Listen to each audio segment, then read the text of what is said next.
आज 24 ऑक्टोबर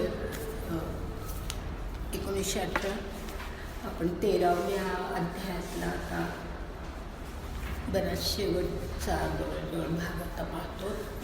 पण 13व्या अध्यायातला अत्यंत महत्त्वाचा हा भाग आहे.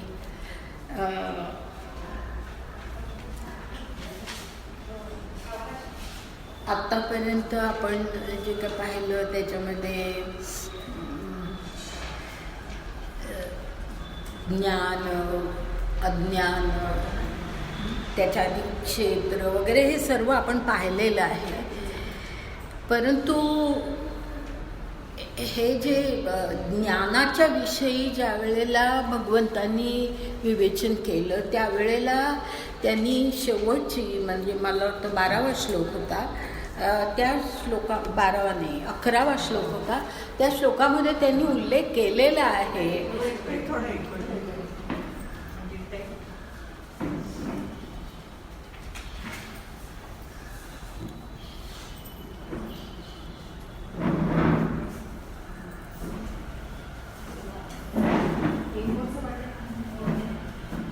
हॅलो हॅलो गेलं.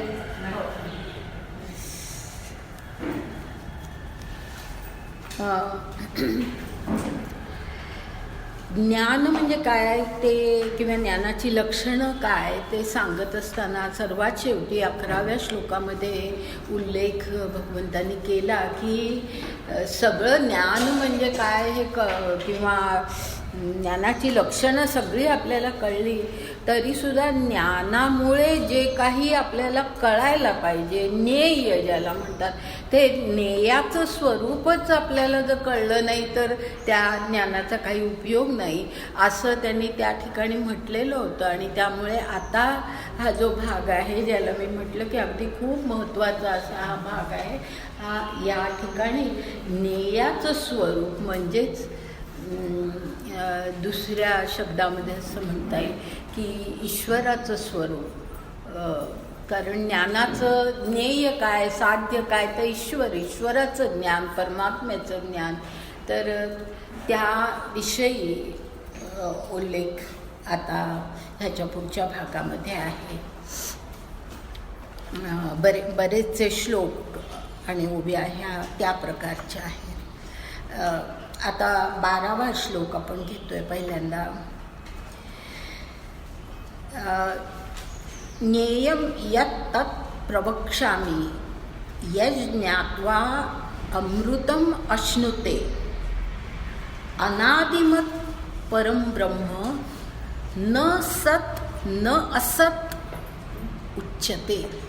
असं आहे ते, न सत् न असत्.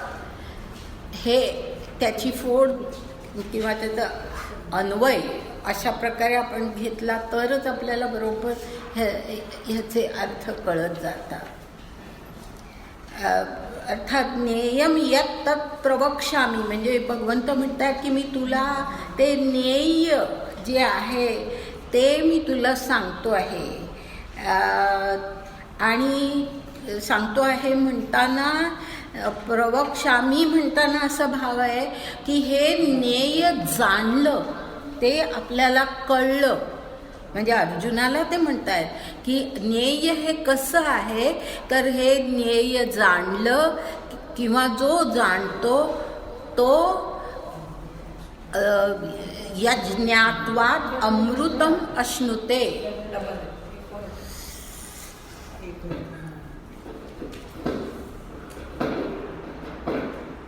हॅलो हॅलो आता येतोय अजून?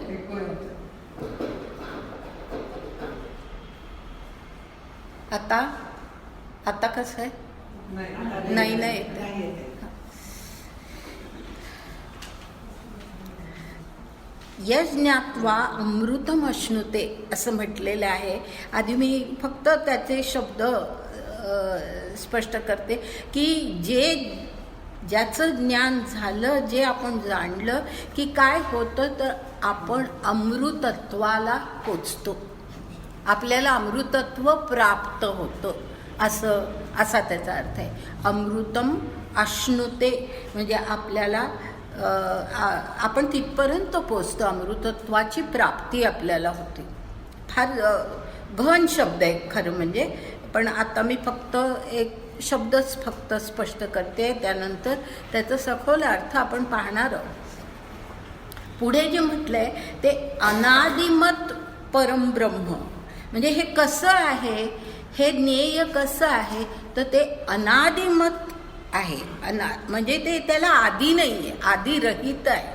आदिरहित असं ते ब्रह्म आहे. परमब्रह्म म्हटलंय म्हणजे सर्वात श्रेष्ठ असं ते तत्व जे काय आहे ते अनादी आहे, त्याला आदी नाही.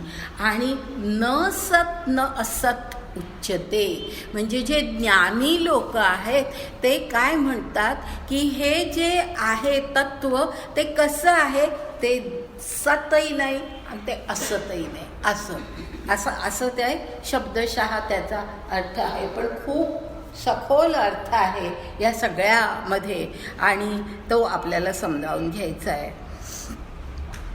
आता हे जे आहे आपण ओव्या पाहिजे तर आधी पाहूया त्याच्यात किती अर्थ स्पष्ट होतोय तो आपल्याला लक्षात येईल आणि त्यानंतर मी थोडंसं आणखीन विवेचन करेन.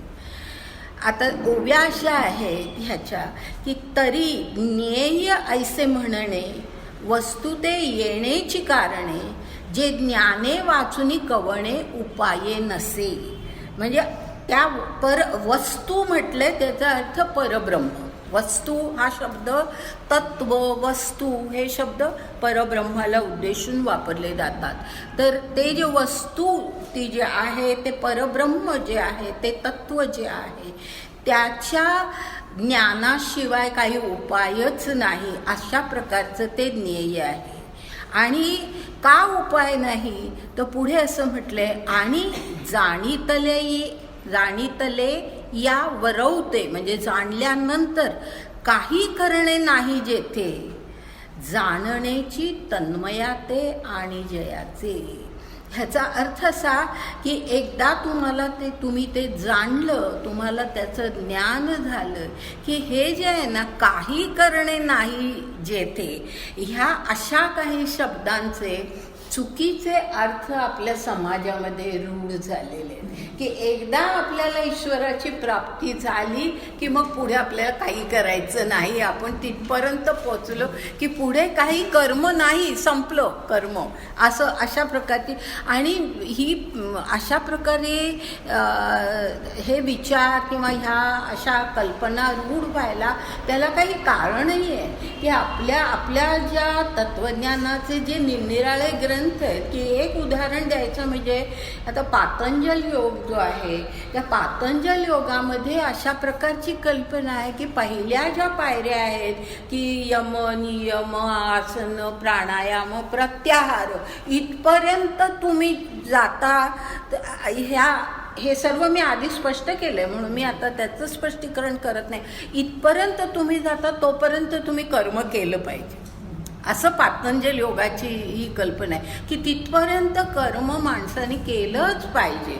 पण मग ते कसं केलं पाहिजे तर ते यम, नियम सगळं त्याला आपल्या कर्माला, आपल्या वर्तनाला ते सगळं लागू व्हायला पाहिजे की आपल्या शरीरावरती पूर्ण नियंत्रण, आपल्या मनावरती पूर्ण नियंत्रण हे आपल्याला करताच आलं पाहिजे. आसन ह्याचा अर्थ खरं म्हणजे आपल्याला स्थिर होता आलं पाहिजे. ज्या वेळेला आपण शरीराने स्थिर होतो त्यावेळेला मनाची सुद्धा चलबिचल कमी होते, म्हणून स्थिर. तर असं प्रत्याहारापर्यंत कर्म करायचं, पण ते असं नियंत्रित कर्म करायचं. आणि त्याच्या पुढे जे पातंजल योगामध्ये आहे की अष्टांग म्हणजे 8 पायऱ्या ज्या आहेत त्याच्या पुढच्या ज्या आहेत ते तुम्हाला माहिती आहे की त्याच्या पुढे धारणा, ध्यान आणि समाधी हे जे आहे ते धारणा याचा अर्थ की आता तुम्ही तिथपर्यंत पोचला, तुम्हाला हे सगळं अशा प्रकारे नियंत्रण आता प्राप्त झालं. आता तिथे पोचल्यानंतर मग धारणा म्हणजे तुम्ही आता शांत व्हायचं. आता जे काही तुम्ही मिळवलं आहे, प्राप्त केलं आहे ते त्याची धारणा ठेवायची आणि मग त्याच्या पुढे मग असं इतकं सगळं तुम्ही ज्या वेळेला कराल त्यावेळेला मग कर्माची पुढे गरजच नाही. मग तुम्ही ध्यानस्थ व्हायचं आणि मग ते ध्यान जे आहे ते अशा प्रकारे लागलं पाहिजे की तुम्ही समाधीस्थ, म्हणजे सगळ्या तुम्ही व्यक्ती म्हणून जे काही तुमचं जीवन आहे ते सगळं तुम्ही विसरूनच गेलं पाहिजे. अशी जी कल्पना आहे ते म्हणजे ह्या असे विचार आपल्या समाजामध्ये निर्माण होण्याला ह्या काही ग्रंथाचं कारण घडलेलं आहे. आणि म्हणून आपल्याला ह्याचे जे चुकीचे अर्थ, काही करणे नाही जेथे असं जे आहे ना त्याला मी चुकीचं अशा अर्थाने म्हणते की त्याच्या पुढे जर आपण कामच सगळं टाकून दिलं आणि असं सगळ्या जगातल्या लोकांनी त्याच्या पुढे फक्त ध्यानस्थ आणि समाधीस्थ होऊन जर सगळे राहिले तर काय अवस्था होईल बघा, जीवनच अशक्य होईल. आणि आपल्या देशाची तर ती परिस्थिती झाली की अनेक माणसं संन्यास मार्गाला लागले, समाधीस्थ, ध्यान, भक्ती, म्हणजे भक्तीचं सुद्धा असं काय रूप की त्या भक्तीला असं वाहून घ्यायचं की सगळी कर्म आणि सगळं संसार आणि सगळं जीवन टाकून द्यायचं, हे भक्तीचं रूप. ध्यानाचंही तेच रूप, संन्यासाचंही तेच रूप. हे आपल्या समाजामध्ये जे निर्माण झालं ते कर्म टाकणे ही वृत्ती निर्माण झाली आपल्या समाजामध्ये.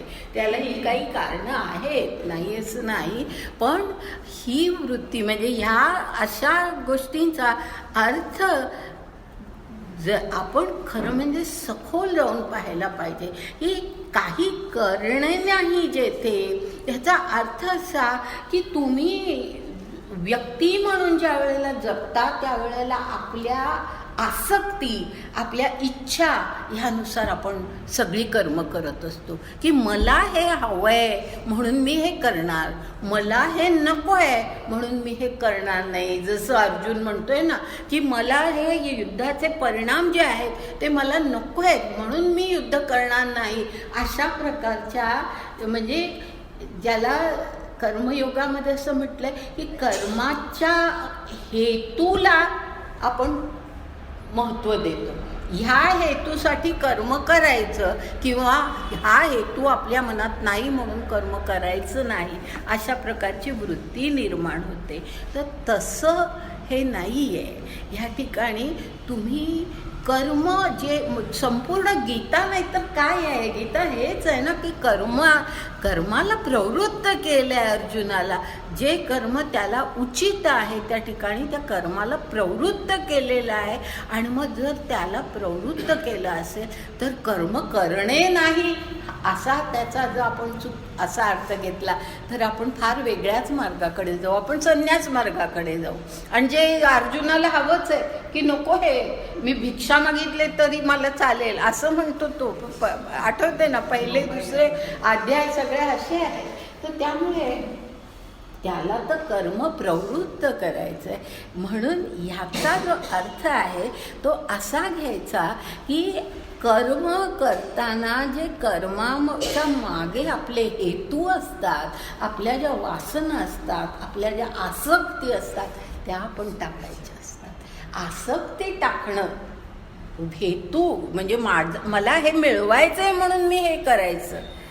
आता कुठेही म्हणजे आता ह्या ठिकाणी आपण जे जमतो ते जर समजा तुम्हाला असं जर मनामध्ये असेल की हो मला लोकांना अगदी सांगता येतं की आम्ही ज्ञानेश्वरी शिकतो, हा हेतू मनात घेऊन जर तुम्ही इथे येत असाल तर ज्ञानेश्वरीचा हेतूच पूर्ण होत नाहीये. हे ज्ञानेश्वरी आपल्याला असं शिकवतच नाही. किंवा माझ्या मनामध्ये जर तसा भाव असेल की मी ज्ञानेश्वरी सांगते म्हणजे काहीतरी मोठं काहीतरी करते असा भाव जर मी मनात ठेवला तर मी फारच चुकीच्या दिशेला जाते. म्हणजे आपल्या मनातल्या या ज्या आसक्ती आहेत, जे हेतू आहेत, ज्यांच्यासाठी आपण काम करतो ते आपण टाकायची आहे. तर तो खरं म्हणजे ह्या ठिकाणी अर्थ आहे. परंतु ह्या अशा काही शब्दांचे चुकीचे अर्थ समाजामध्ये आपल्या निर्माण झाले, आपण जाणून घ्यायचं आहे. तर जे आपल्या आता इथे काय म्हटलंय, जे जाणीतले या वरवते, म्हणजे जे जाणल्यानंतर, वरवते म्हणजे नंतर एकदा आपण ते ज्ञेय काय आहे हे आपण जाणलं, आपल्याला त्याचं ज्ञान झालं की मग काही करणे नाही जेथे. का नाही तर पुढे काय म्हटलंय, जाणण्याची तन्मयाते आणि जयाचे. म्हणजे एकदा आपण ते जाणलं, ते ज्ञेय जाणलं की आपण त्या आनंदामध्ये इतके मग्न होतो की मग तन्मय होऊन जातो. आपण त्याच्याशी तन्मय, तो जो ईश्वर आहे त्या ईश्वराशी आपण तन्मय होऊन जातो, त्याच्याशी आपण एकरूप होऊन जातो. ह्याचा अर्थ आपलं जीवन, आपलं व्यक्तित्व आपण पूर्णतः टाकतो असा नव्हे. आपण व्यक्ती म्हणून जे काही कर्म करायचे ते करतोच आहोत. कृष्ण नाही का, कृष्णाने स्वतःचं उदाहरण दिलंय कर्मयोगामध्ये की मला काय मिळवायचं आहे म्हणून, पण तरीसुद्धा मी कर्म करतोच आहे अर्जुना, असं अर्जुनाला जे सांगितलेलं आहे. तर त्याचाच अर्थ की आपण कर्म करायचं आहे, पण आपण त्या ईश्वरमय होऊन कर्म करायचे, तन्मय होऊन, की आपण त्या ईश्वरासाठी करतो आहोत हा भाव मनामध्ये असायला पाहिजे. तन्मय म्हणजे जे गीतेमध्ये अगदी शेवटपर्यंत अर्जुनाला सांगितलंय, मन मना भव असं जे म्हटलंय, तर तुझं मन आणि माझं मन एक आहे हे तू लक्षात घे. तुझ्या मनातले विचार वेगळे असता कामा नये. जे माझ्या मनातले आहेत तेच तुझ्या मनातले असले पाहिजे. त्यावेळेला ते तन्मय होणं असतं. आणि तसा तू तन्मय हो. आणि माझी जी इच्छा आहे की ही जी योजना युद्धाची आहे ती तुला पूर्ण करायची, कारण तिथे तुला नेमलेलं आहे. ईश्वराने तुझी त्या ठिकाणी योजना केलेली आहे. तर त्यामुळे तुला ते कर्म करायचे. आणि म्हणून हा तन्मय शब्द खूप महत्त्वाचा आहे की जाणण्याची तन्मयाते आणि जयाचे, म्हणजे ज्याच्याशी आपण तन्मयच होऊन जातो, त्या ज्ञान, ते ज्ञेय आपण जाणणं, ह्याचाच अर्थ की आपलं खरं स्वरूप तेच आहे हे आपण जाणलं. आपलं खरं स्वरूप म्हणजे हे शरीर नाही. आणि त्यामुळे शरीराच्या इच्छा, शरीराच्या वासना, आसक्ती, शरीराच्या सुखांसाठी, भोगांसाठी आपण काहीतरी कर्म करणं, ही वृत्ती आपण सोडून आपण शरीर नाही तर आपण आत्मा आहोत. आणि आत्मा म्हणजेच परमात्मा हे असं तन्मय आपण ज्या वेळेला होतो त्यावेळेला कर्माचं स्वरूपच बदलतं. म्हणजे करणे नाही याचा अर्थ की निष्क्रिय होणं असं नाही आहे, तर त्या कर्मामागचे हेतूच सगळे बदलतात असा त्याचा खरा अर्थ आहे. म्हणजे तन्मय होणं म्हणजे एके ठिकाणी वाचलं होतं, देव पहावया गेलो देव होऊनीची ठेलो, असं मी देवच होऊन गेलो इतका तन्मय. मी तुम्हाला रामकृष्ण परमहंसांचं उदाहरण सांगितलं होतं की ते इतके त्या देवीची पूजा अर्चना करताना इतके काय तन्मय व्हायचे की ते देवी वेगळी आणि आपण वेगळे हा भावच मनामध्ये राहायचा नाही. आणि त्यामुळे ते फुलं काही वेळेला आपल्या डोक्यावरती घालून घ्यायचे, प्रसाद आपणच खायचे. तर हे जे काही आहे ते इतकं, म्हणजे ती देवी म्हणजे मीच, हा इतकं तन्मय होणं हे फार कठीण आहे. परंतु तो भाव या ठिकाणी आहे की तन्मय होणं, जाणणं म्हणजेच या ईश्वराशी पूर्णतः तन्मय होणं. आणि मग पुढे जे आहे ना, ह्याचेही, ह्या शब्दांचे सुद्धा चुकीचे अर्थ कसे घेतले जातात आता तुमच्याच लक्षात येईल. पहा आता पुढे काय म्हटले, जे जाणीतलेयाची साठी संसाराची काढून या काठी, जिरोनी जाई जे पोटी नित्यानंदाचा. आता ह्याचाही पुन्हा चुकीचा अर्थ होऊ शकतो ना की सगळा संसार, घर संसार सगळं त्यागून टाकायचं आणि फक्त देव देव करत बसायचं, अशीच कल्पना जर आपण नुसतेच शब्द पाहिले तर अशी कल्पना निर्माण होऊ शकते, पण इथेही ती कल्पना नाही आहे.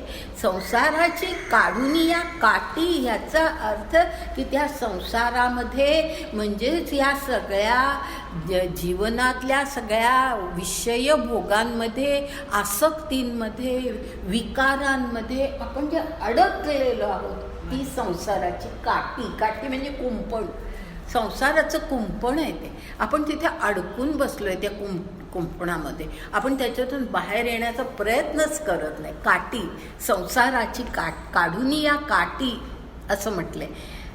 जिरोनी जाईजे पोटी नित्यानंदाचा. मग तो जो ईश्वर आहे त्याच्या पोटी जिरून जायचा आणि तोच नित्यानंद. ही भौतिक सुख, ह्या जगातली सुख ही आपल्याला मग अगदी म्हणजे त्याच्यामध्ये काही अर्थच वाटत नाही अशी स्थिती जो जाणतो त्याची होते, आपल्या सामान्य माणसाची नाही. पण आपण प्रयत्न करू शकतो. आपल्याला आदर्श काय आहे, कुठल्या दिशेने आपल्याला जायचं आहे हे तरी निदान आपल्याला कळलं पाहिजे. आपण जरी त्या अवस्थेला पोचलो नाही तरी सुद्धा आपण पोचू शकतो हे आपल्याला कळलं पाहिजे. म्हणून हे असं वाचायचं आहे. त्याच्या पुढे ते ज्ञेय का ऐसे आदि जयानसे परब्रह्म आपैसे नाव जया. म्हणजे ते ज्ञेय कसं आहे तर त्याला आदी नाही. जे ह्या वरच्या श्लोकामध्ये जो पुढचा भाग आहे अनादिमत असं जे म्हटलेलं आहे, म्हणजे त्याला आदी नाही. आदी म्हणजे ते कधी, त्याला जन्म नाही, जन्मच नाही, तो अजन्म आहेच तो. आणि म्हणून पहा, इंग्लिशमध्ये ना असे 2 शब्द वापरले जातात या अध्यात्माच्या संदर्भामध्ये. बीइंग आणि बिकमिंग असे 2 शब्द वापरले जातात. तर हे जे आहे हे बीइंग आहे. बीइंग मुळात आहेच बीइंग. आणि आपण ज्या वेळेला कनिष्ठ पातळीवरून उच्च पातळीवरती जातो दॅट इज बिकमिंग. हां, हे इतके सुंदर ते 2 शब्द आहेत आणि ते या ठिकाणी आपण लक्षात घ्यायचे की ते ज्ञेय गायसे आदि जयानसे परब्रह्म आपैसे नाव जया. आपण आपलं त्याला आधी काही नाही, त्याला जन्म वगैरे काही नाही, आपण त्याला परब्रह्म असं आपणच नाव दिलेलं आहे. कारण ते सर्वात श्रेष्ठ आहे, परम आहे, म्हणून ते परब्रह्म असं आपण म्हणतो. पुढे ते जे आहे ना, न सत न असत असं जे म्हटलेलं आहे त्याचा उल्लेख या पुढच्या ओळीमध्ये आहे. जे नाही म्हणू जाईजे तव विश्वाकार देखीजे. आणि विश्वजी ऐसे म्हणेजे तरी हे माया.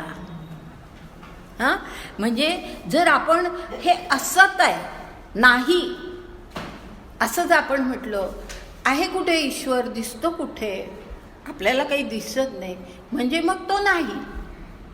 कारण आपले हे नाही आणि आहे हे जे शब्द आहेत ना हे सापेक्ष असतात. हां, आहे ह्याला त्याच्या सापेक्ष नाही. म्हणजे आता गेल्या आठवड्यामध्ये वर्ग नव्हता, या आठवड्यामध्ये वर्ग आहे, म्हणजे तेव्हा नव्हता म्हणून आपण आज आहे असं म्हणतो, आज आहे म्हणून गेल्या आठवड्यात नव्हता असं आपण म्हणतो. ह्याचाच अर्थ आहे आणि नाही ह्या दोन्ही कल्पना एकमेकांशी सापेक्ष असतात. तर म्हणून ह्या ठिकाणी असं म्हटलंय की ते जे नाही म्हणू जाईजे, म्हणजे ते नाहीच आहे असं जर आपण म्हटलं तव विश्वाकार देखील, म्हणजे नाही जर म्हटलं तर मग हे विश्व काय आहे, विश्वाच्या रूपामध्ये ते दिसतंय आपल्याला, ते विश्वामध्ये त्याचे ते आलेलं आहे संबंध. ईशावास्य इदम सर्वम ईशोपनिषदामध्ये म्हटलेलं आहे की नाही, हे सगळं आहे काय विश्व, तर ईश्वराचीच अभिव्यक्ती आहे ही सगळी. विश्व म्हणजे ईश्वराची अभिव्यक्ती, तो इथे व्यक्त झालाय, तो इथे मॅनिफेस्ट झाला, मॅनिफेस्टेशन हा शब्दही मी आतापर्यंत वापरलेला आहे. तर तो इथे मॅनिफेस्ट झाला आहे, तो इथे व्यक्त झालेला आहे. तर नाही जर म्हटलं मग हे विश्व काय आहे, आणि विश्वची ऐसे म्हणजे हे विश्व म्हणजेच ईश्वर असं जर आपण म्हटलं तरी हे माया, आता या ठिकाणी मात्र हा जो माया शब्द आहे ना, तो चुकीच्या अर्थाने घेऊ नका. खूप वेळेला ह्याचा चुकीचा ह्याचा अर्थ अशा अर्थाने मी चुकीचा म्हणते की माया, विश्व हे माया आहे, विश्व हा सगळा आभास आहे, विश्व हे मिथ्या आहे असं शंकराचार्यांनी म्हटलेलं आहे. बरोबर आहे. आणि हे जे निराळ्या ह्या ज्या विचारसरणी आहेत त्यांचे परिणाम आपल्यावरती झालेले असतात. आणि त्यामुळे माया ह्या शब्दाचा अर्थ आपण नेहमी आभास असा घेतो. कारण शंकराचार्यांचा अत्यंत प्रभाव आपल्या समाजावरती झालेला आहे की विश्व हे आभास आहे, हे काही खरं नाही. खरं काय आहे, सत्य काय आहे, तर ते एकच सत्य आहे आणि ते म्हणजे परब्रह्म. हे एकच सत्य आहे. उपनिषदामध्ये त्याला एकमेवाद्वितीय असं म्हटलेलं आहे. म्हणजे ते एकमेव आहे, अद्वितीय आहे, त्याच्यासारखं दुसरं काही नाही असं म्हटलेलं आहे. आणि त्यामुळे मग विश्व हा आभास, विश्व हे काही खरं नाही. आता खरं म्हणजे शंकराचार्यांनी ज्या वेळेला हे मिथ्या आहे, हा आभास आहे असं जे हे सांगितलं, त्यामध्ये खरा अर्थ असा होता की तुम्ही ह्या विश्वातल्या गोष्टींमध्ये अडकू नका. इथे या सांसारिक जगातल्या सगळ्या जे भोग आहेत, जी तुम्हाला सुख वाटतात, ज्या तुम्हाला आशा वाटतात, त्याच्यामध्ये तुम्ही अडकू नका. कारण हे सगळं अनित्य आहे. आज ज्याला आपण सुख म्हणतो ते उद्या आपल्याला सुख वाटत नाही. एक नवीन काहीतरी वस्तू आज घरात घेतली, एक 4 दिवस त्याचा आनंद असतो, त्याच्यानंतर तो आनंद संपतो. किंवा एखादी अगदी आवडीची वस्तू आपण खाल्ली, किती खाणार, शेवटी नकोशी होते. बरोबर आहे ना. म्हणजे जे सुख वाटतं ते इतकं अनित्य असतं की ते आपल्याला नंतर नकोसं वाटतं, इतकं ते अनित्य असतं. तर म्हणून हा माया जो शब्द आहे तो वापरताना खरं म्हणजे हे अभिप्रेत असावं शंकराचार्यांना की ह्याच्यामध्ये तुम्ही अडकू नका. त्यांची शिकवण हीच असली पाहिजे की तुम्ही याच्यामध्ये अडकू नका. हे अनित्य आहे सगळं, आज आहे उद्या नाही, अशा प्रकारची सगळी दुःखसुद्धा. आज तुम्ही खूप दुःखाने अगदी खचून जाताय, पण ते दुःख नाहीसं होणार काही काळाने, नंतर तुम्ही पुन्हा तुमचं रोजचं जीवन जगणार. म्हणजे सुख दुःख सगळी जी काही द्वंद्व आपल्या आयुष्यातली आहेत ती सुद्धा कशी आहेत, अनित्य आहेत. तर त्यामुळे त्याच्यामध्ये तुम्ही अडकू नका, हेच खरं म्हणजे त्यांना सांगायचं असणार. परंतु त्या शब्दांचे सुद्धा शेवटी असे अर्थ झाले की विश्वात अडकू नका. कारण त्याच्याबरोबर शंकराचार्यांनी संन्यासाची शिकवण दिली की तुम्ही सर्वसंग परित्याग करा आणि संन्यास घ्या. हे जे 2 एकत्र आलं त्याचा जास्ती परिणाम झाला. आणि त्यामुळे विश्व हे माया आहे, मिथ्या आहे, खोटं आहे, हे सगळं अशा ह्याच कल्पनेला महत्त्व प्राप्त झालं. परंतु गीतेमध्ये ज्या वेळेला माया हा शब्द वापरलेला आहे ते तुम्हाला मागेही मी एकदा सांगितलं होतं, आता पुन्हा मी सांगते. आणि तो फार महत्त्वाचा त्याचा अर्थ आहे. गीतेमध्ये, ज्ञानेश्वरीमध्ये जिथे माया शब्द वापरला आहे, तुम्हाला आठवत असेल माया नदी पार करून जायचंय असं येऊन गेले एका अध्यायामध्ये. तर ते जे माया नदी असं ज्ञानेश्वरांनी म्हटलंय तिथेही तो माया शब्द आहे. पण तो जो माया शब्द आहे ना त्याचा खरा अर्थ असा आहे की केवळ आभास नव्हे. त्याचा अर्थ असा आहे की माया कशाला म्हटलेला आहे गीतेमध्ये, तर जी आपली अपरा प्रकृतीमध्ये गुंतल्यामुळे, आता अपरा प्रकृती सर्वांना शब्द माहिती आहे, अपरा प्रकृतीमध्ये आपण गुंतल्यामुळे आपलं जे स्वरूप होतं, आपलं जे सगळं जीवन होतं, आपलं जे सगळं वर्तन होतं ते त्या ईश्वरासारखं नसतं. ते ईश्वराचं जे शुद्ध स्वरूप आहे किंवा ईश्वराची जी पराप्रकृती आहे, जिला ईश्वरी प्रकृती, पराप्रकृती असं म्हणतात, ती ईश्वरी प्रकृती जी आहे ती अपरा प्रकृती नाही. पण आपण अपरा प्रकृतीमध्ये गुंततो, ह्या कनिष्ठ प्रकृतीमध्ये गुंततो आणि त्यामुळे सगळे विकार, मग सगळ्या प्रकारच्या आसक्ती आपल्यामध्ये निर्माण होतात आणि त्यामुळे आपल्या जीवनाला जे स्वरूप निर्माण होतं ते ईश्वराचं शुद्ध स्वरूप नाही, म्हणून त्याला माया म्हटलं. हे खोटं आहे. आपलं वर्तन हे असत्य, आपलं वर्तन हे खोटं आहे, कारण आपण अपरा प्रकृतीप्रमाणे त्याच्यामध्ये गुंतल्यामुळे आपण आपलं शुद्ध स्वरूप जे आहे ते त्याचा विसर आपल्याला पडला आहे. की ईश्वर जसा आहे तसेच खरे म्हणजे आपल्यामध्ये तोच ईश्वराचा अंश आहे, परंतु आपण तो विसरलो, आपण ते बाजूला टाकलं, विस्मृती झाली. म्हणून पहा, आपण अगदी शेवटी 18व्या अध्यायाकडे जाऊन त्यावेळेला अर्जुन म्हणतो स्मृतिर्लब्धा असं तो म्हणतो. तर मला पुन्हा आता सगळी माझी खरी स्मृती प्राप्त झाली आहे, की ज्याचा विसर मला पडला होता आधी, त्या सगळ्याचा मला आता ती स्मृती मला प्राप्त झाली आहे असं तो म्हणतो. ती जी स्मृती आहे ती त्या शुद्ध स्वरूपाची, आपल्यामध्ये असलेल्या ईश्वरी प्रकृतीची स्मृती, ईश्वरी प्रकृतीची, आणि ती सोडून आपण अशा प्रकारचं जीवन जगतो, म्हणून त्याला माया म्हटलंय. म्हणजे कनिष्ठ प्रकृतीला आणि कनिष्ठ प्रकृतीतल्या आपल्या जीवनाला, ह्या विश्वातल्या आपल्या जीवनाला माया म्हटलेला आहे. इतका तो अर्थ त्या माया या शब्दामध्ये. म्हणजे माया ह्याचा अर्थ आभास, खोटं असा नाही.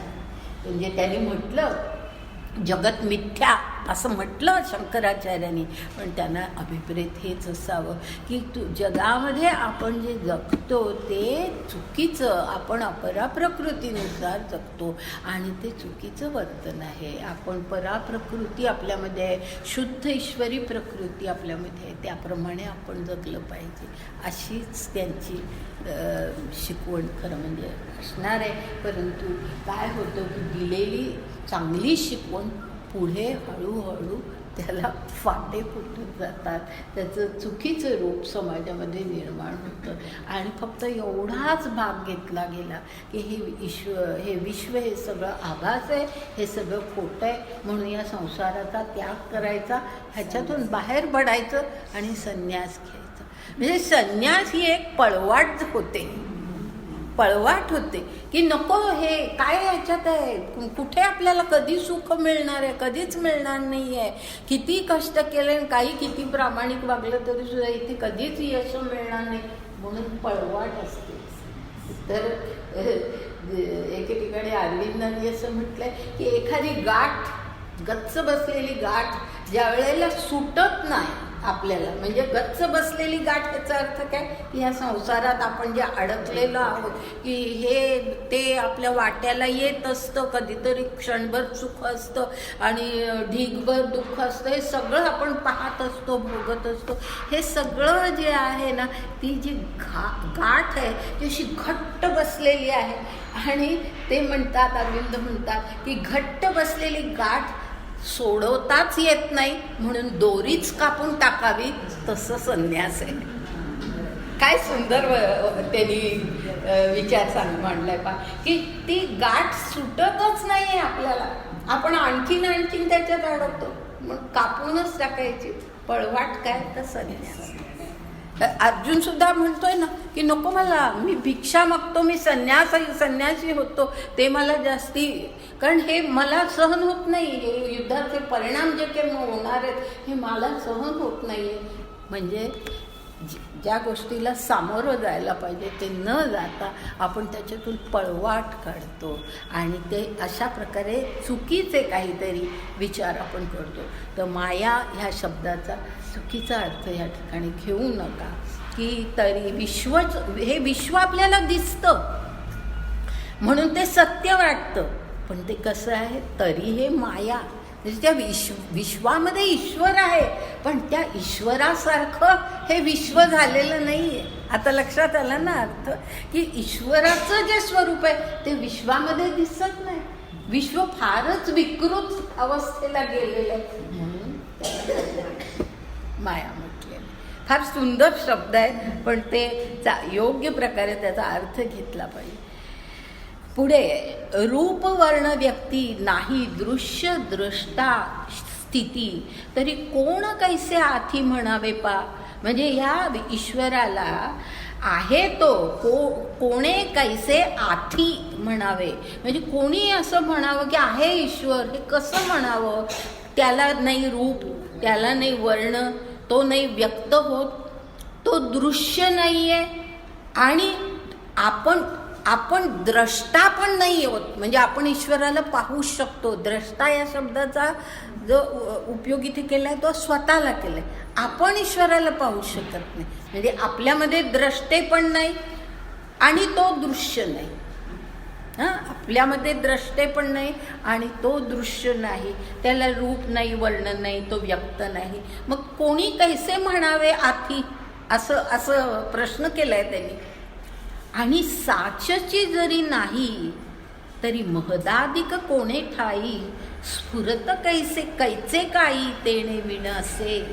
म्हणजे जर आपण असं म्हटलं की नाहीच आहे, मग ईश्वर दिसत नाही, जर आपल्याला तो दृश्य नाही आहे असं जर आपण म्हटलं, साचची जरी नाही, तो सत्य नाही असं जर आपण म्हटलं, तर मग पुढे त्यांनी म्हटले महदाधिक कोणे ठाई, स्फुरत कैचे काही तेणे विण. महत ह्याचा अर्थ या ठिकाणी बुद्धी असा आहे. बुद्धी आपल्या बुद्धीला जे काही सगळं स्फुरण येतं, आपल्याच नव्हे सर्व भूतमात्रांमध्ये, हे इंटेलिजन्स ज्याला म्हणतो ते इंटेलिजन्स नाही आहे, परंतु त्यांच्यामध्ये अंतस्फूर्ती असते, ज्याला इंट्युइशन म्हणतात इंग्लिशमध्ये. इंट्युइशन, ते इंट्युइशन प्राण्यांमध्ये सुद्धा असतं.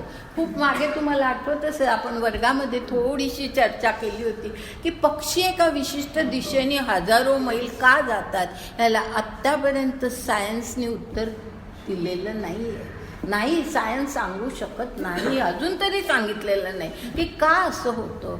असं मायग्रेशन पक्ष्यांचं का होतं, प्राण्यांचं का मायग्रेशन होतं, किंवा फुलपाखरं सुद्धा मायग्रेट होतात एका विशिष्ट दिशेला आणि कित्येक मैल ते जातात.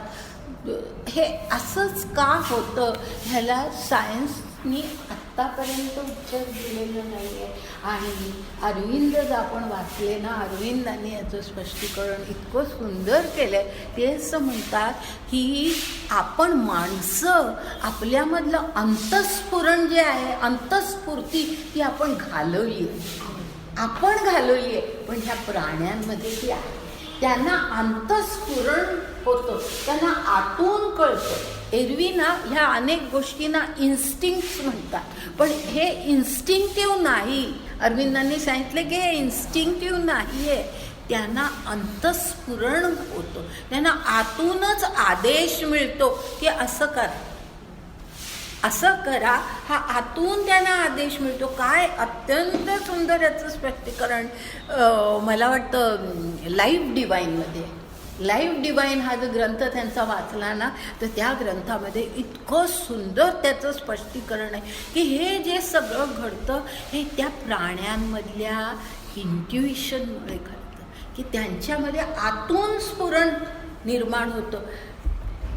ह्या कुत्र्यांचे वगैरे फर जी त्यांच्या अंगावर असते त्याचा रंग बदलतो, हवामानानुसार त्यांचा रंग बदलतो.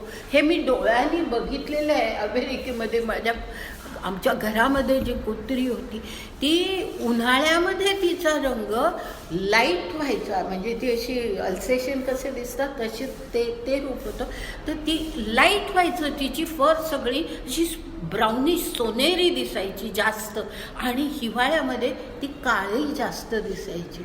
हे असं, आणि त्याच्यावरती म्हणजे हे मी त्या कुठलं नॅशनल जॉग्रफी त्याचा अंक ह्यावरती वाचलेला आहे, आणि त्याच्यामध्ये त्यांनी दिले की हे असं का होतं. तर त्यांनी असा प्रयोग करून पाहिला की अगदी उष्ण प्रदेशामध्ये असलेल्या कुत्र्याला फ्लाईटनी थंड प्रदेशामध्ये आणलं, म्हणजे फ्लाईटनी तो किती थोड्या वेळामध्ये ते कुत्रा तिथे पोचला, पण तिथे पोचल्यावर ताबडतोब फरचा रंग बदलायला लागला.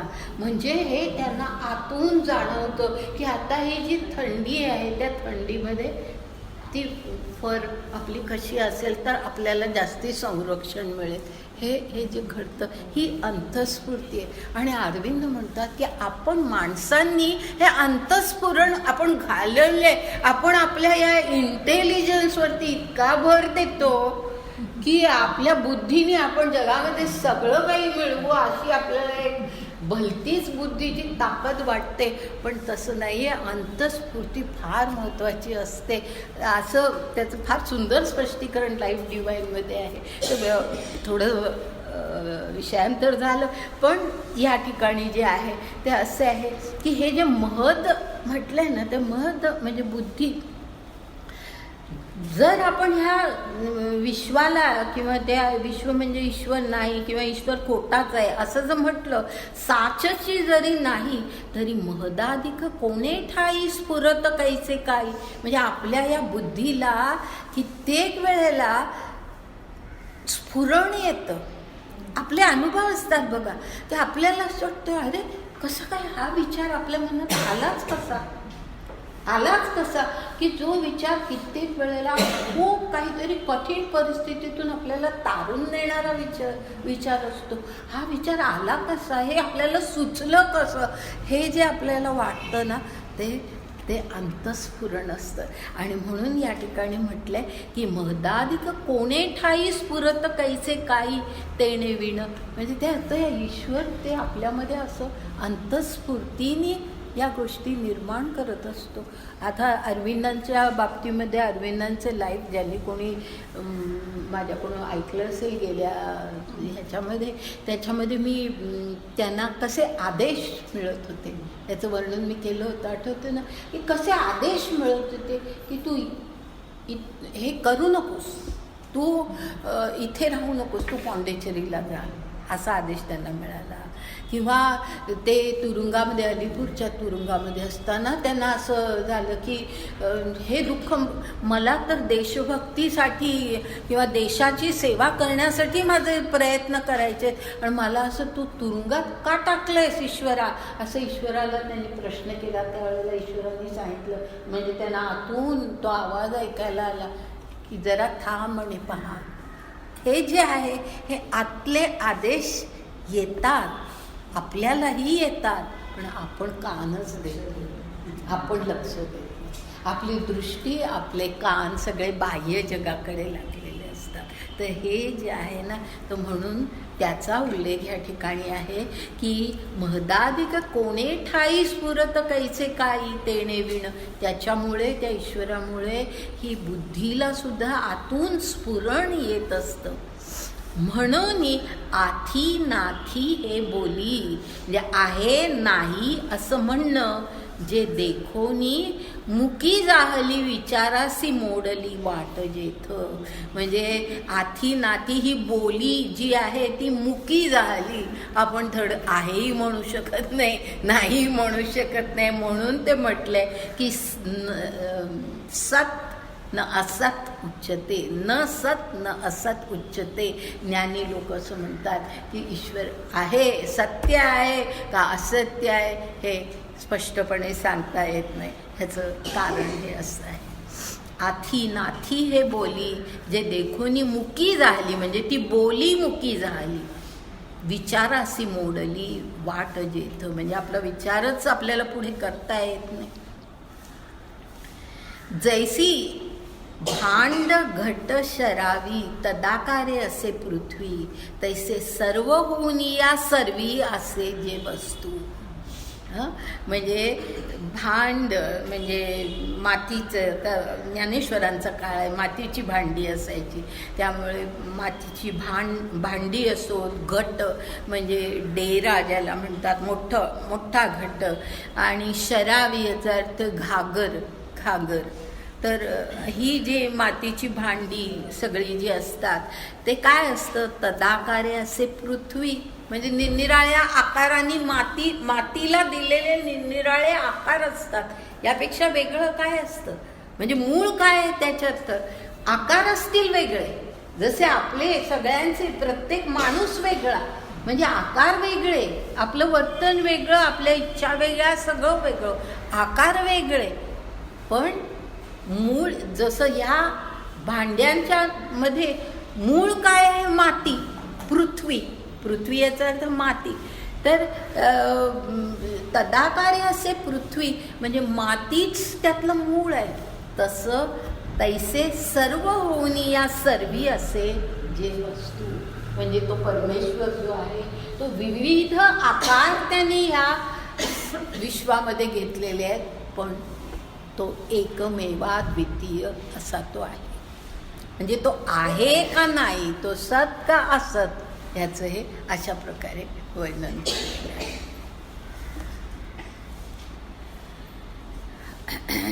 आणि आता हा जो श्लोक होता ना, त्या श्लोकातलं मला वाटतं ह्याच्यामध्ये जवळजवळ सगळा अर्थ स्पष्ट झाला आहे. फक्त त्या ठिकाणचा एकच शब्द मी अधिक स्पष्ट करते, आणि तो म्हणजे इथे जे म्हटलंय ना, त्या 12व्या श्लोकातली पहिला जो भाग आहे, यत् ज्ञेयं यत् तत् प्रवक्ष्यामि यज्ञात्वा अमृतम अश्नुते, असं जे आहे ना, त्यातला तो अमृत जो शब्द आहे त्याचा चुकीचा अर्थ घेऊ नये, म्हणून तो शब्द मात्र स्पष्ट करणं आवश्यक आहे. की अमृत किंवा अमर होणं, अमृतत्व, ह्याचा अर्थ आपण अनेक वेळेला असा घेतो की शरीर अमर होणं, म्हणजे मरणच न येणं. हा अर्थ या ठिकाणी नाही आहे. की जे जाणल्यामुळे अमृतम अश्नुते असं जे म्हटलेलं आहे, त्याचा अर्थ असा आहे की जे जाणल्यामुळे आपल्याला अमृतत्वाची प्राप्ती होते, असा त्याचा मगाशी मी शब्दशः अर्थ सांगितला. पण अमृतत्वाची प्राप्ती ह्याचा खरा अर्थ काय, तर ह्याचा अर्थ अमर होणं, शरीराचं अमरपण असा मुळीच नाही. अमृतत्व ह्याचा जो अर्थ आहे तो म्हणजे ईश्वरासारखं होणं, ईश्वराची प्राप्ती. आणि ईश्वराची प्राप्ती म्हणजे तरी काय, ईश्वराची प्राप्ती किंवा आपण ईश्वरासारखं होणं ह्याचा अर्थ काय, तर त्याचा अर्थ म्हणजे जन्म आणि मृत्यू ह्या दोन्ही गोष्टी सत्य नाही आहे, हे आपल्याला समजायला पाहिजे. जसं ईश्वराचं स्वरूप आहे की ईश्वरा अजन्मा आहे, आणि ईश्वर कसा आहे, अविनाशी आहे, त्याचा विनाश नाही, तो अनंत आहे, त्याला अंतच नाही, तो अविनाशी आहे आणि तो अजन्म आहे, म्हणून त्याला अज म्हणतात आणि त्याला अविनाशी म्हणतात. तर हे जे ईश्वराचं स्वरूप आहे तेच आपलं खरं स्वरूप आहे, म्हणजे आपल्या आत्म्याचं स्वरूप आहे. आपलं शरीर जन्मतच आणि शरीर मरतं सुद्धा. तर त्यामुळे अमृतत्व प्राप्त होणं म्हणजे शरीर कायम टिकणं नव्हे, तर आपला जो आत्मा आहे तो अमृत आहे, तो ईश्वरासारखा आहे, कारण तो ईश्वराचाच अंश आहे. हे आपलं सत्य स्वरूप आपल्याला कळणं म्हणजे अमृतत्व प्राप्त. खूप वेगळा अर्थ आहे, खूप तात्विक अर्थ आहे त्याच्यामध्ये, की अमृतत्व ह्याचा चुकीचा अर्थ कधीच घ्यायचा नाही. अमृतत्वाची प्राप्ती ह्याचा अर्थ ईश्वराची प्राप्ती म्हणजेच काय की आपण ईश्वरासारखं होणं. आणि ईश्वरासारखं होणं यातला सर्वात महत्त्वाचा भाग म्हणजे आपला जो आत्मा आहे तो ईश्वरासारखाच अजन्मा आहे. आत्मा जन्मत नाही. आपण म्हणतो आत्मा ह्या शरीरात जन्मला वगैरे आपण म्हणतो, पण तो आत्म्याचा जन्म नसतो. तो फक्त शरीर धारण करतो. तो शरीर धारण करतो म्हणजे तो जन्मत नाही, तो मरत नाही. हे शरीर गेल्यानंतर तो आत्मा पुन्हा कुठेतरी दुसरीकडे व्यक्त होतो. फार पूर्वी एक श्लोक येऊन गेलाय, वासांसी जीर्णानी तर आहे, पण अव्यक्तादिनी भूतानी व्यक्त मध्यानी भारत अव्यक्त निधनान्येव. आठवतंय हा श्लोक आपण पाहिलेला आहे की निधनानंतर पुन्हा अव्यक्त आहे. आपल्याला कळत नाही तो कुठे गेला, पण तो आहे, अस्तित्वात आहे. त्यात तो अविनाशी आहे, कारण तो ईश्वराचं स्वरूप आहे, त्यामुळे तो अविनाशी आहे. हे ज्या वेळेला आपल्याला कळतं की हे आपलं खरं स्वरूप आहे आणि म्हणून मग या संसाराच्या काठीमध्ये, या कुंपणामध्ये आपण गुंतायचं. पण याचा असा अर्थ होत नाही का की जन्ममृत्यूच्या फेऱ्यातून सुटका झाली? अर्थातच तोच अर्थ होतो की जन्ममृत्यू. तेच म्हटलं अव्यक्तादिनी भूतानी व्यक्त मध्यानी भारत अव्यक्त निधनान्येव. म्हणजे तो आपल्या दृष्टीने अव्यक्त झाला, पण तो पुढच्या शरीरात गेलाच ना. म्हणजे युगानयुग ही त्याची वाटचाल चालू असते. हाही भाग मी पूर्वी सांगितलेला आणि कर्मयोग जर ऐकला असेल तर तेव्हाही मी हा भाग सांगितला होता की युगानयुग आत्म्याची ही वाटचाल चालू असते. कधीपर्यंत चालू असते तर अमृतत्वाची प्राप्ती होईपर्यंत ही वाटचाल चालू असते. म्हणजे तिथे अमृतत्वाची प्राप्ती ह्याचा अर्थ की आपल्याला पूर्ण ज्ञान होणं हे आपलं खरं स्वरूप काय आहे. आपण ईश्वर, याला साधर्म्य मुक्ती, सायुज्य मुक्ती वगैरे असं जे म्हणतात ना, हे अशी ही मुक्तीची अवस्था. ही मुक्तीची, अमृतत्वाची प्राप्ती ही मुक्तीची अवस्था आहे. कारण आपण ह्या सगळ्या सांसारिक सगळ्या भोगांच्या मधून, वासनांमधून, विकारांमधून आपण मुक्त होतो आणि ईश्वर हेच आपलं खरं स्वरूप आहे हे आपल्याला कळतं. मी सुरुवातीलाच सांगितलं होतं की खूप सगळं आता तात्विक विवेचन आहे आणि त्यामुळे झोपू नका, जागी व्हा.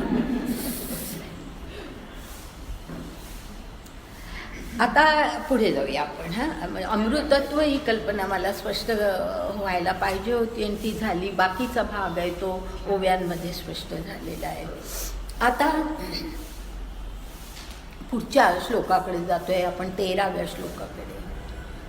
आता त्याच्या आधी असा आपण विचार करायचा की जर समजा हा ईश्वर आपल्याला कळतच नाही, आपल्या ह्याच्या आव्याक्याच्या बाहेरच जर समजा तो आहे, तर माणसाची जिज्ञासाच नाहीशी होईल ना की जाणून घेण्याची, की आपल्याला कळणारच नाही, मग काय करायचं, तो ईश्वर जाणून घेऊ असं वाटेल. म्हणून मग आता पुढच्या श्लोकामध्ये ईश्वराचं वर्णन करायला सुरुवात केली. ईश्वर आहे कसा हे आता सांगायला सुरुवात केली. आत्तापर्यंत फक्त तो सत आहे का असत आहे हे काही सांगता येत नाही असं ज्ञानी म्हणतात, इथपर्यंत आलो आपण. पण आता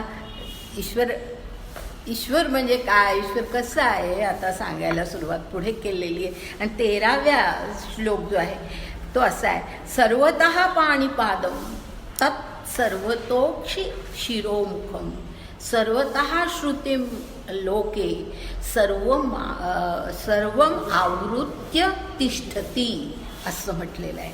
म्हणजे ह्याचा अर्थ असा की शब्दशः आधी अर्थ सांगते की सर्वतः पाणिपादम, पाणी म्हणजे हात, त्याला सर्वत्र हात आहेत, सर्वत्र पाय आहेत, सर्वत्र त्याला डोळे आहेत, चक्षु, तो जो शब्द आहे तो चक्षु म्हणजे त्याला दृष्टी आहे, म्हणजे तो त्याला डोळे आहेत सर्वत्र. शिर आहे, डोकी आहे, मुख आहे. आपण अध्याय पाहायला पहा, त्याच्यामध्ये हे सर्व आलेलं आहे की नाही, की त्या ईश्वराचं विश्वरूप दर्शन आपण पाहिलेलं आहे, त्याच्यामध्ये हे सगळं आहे. तर त्याला सर्वत्र शिरं आहेत, मुख आहे, सर्वतः श्रुती म्हणजे त्याला श्रुती, सर्वत्र कान आहेत.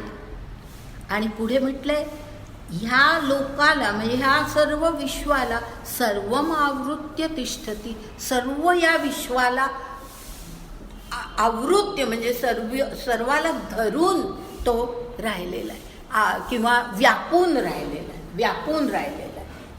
आवृत्य ह्याचा अर्थ तो सर्व विश्वाला व्यापून राहिलेला आहे.